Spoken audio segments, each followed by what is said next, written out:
got your reasons, but I hold your peace. You've been on lockdown and I hold the key.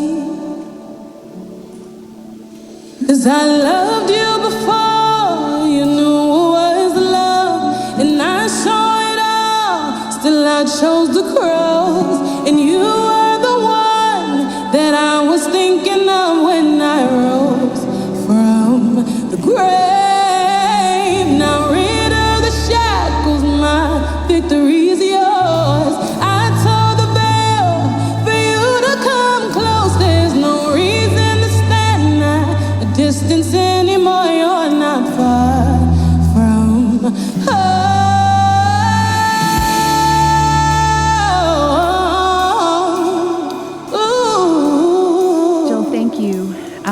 For sitting down today and talking about your story.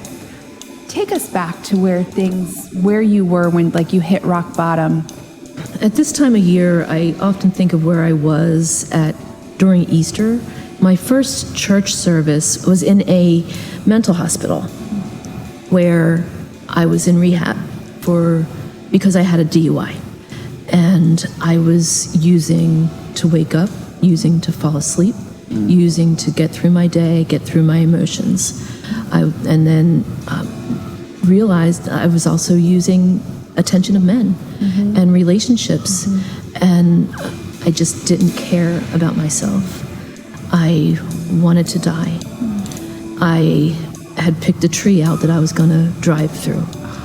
And it got so bad, I had an unwanted pregnancy that ended in an abortion. That happened to me in high school and after, when I certainly knew better, and I couldn't handle my life and wanted an easy way out. And you were looking for love. I was. I felt like I had done unforgivable, horrible things, and that I had to clean myself up before I could go to God, because then I would just be a phony. Do you remember when you first felt like, yes, I don't have to be perfect to come to him, and I can allow him to be in my life and make a difference? How did that part happen?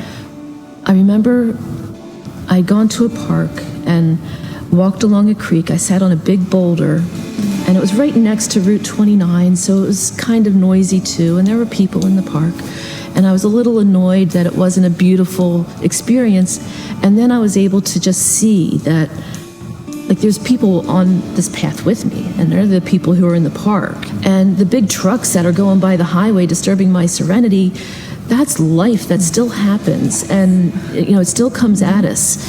And there, I was really able to make that connection with God. And that's where I remember really feeling his love and acceptance, where I was telling him all of those things, admitting my faults.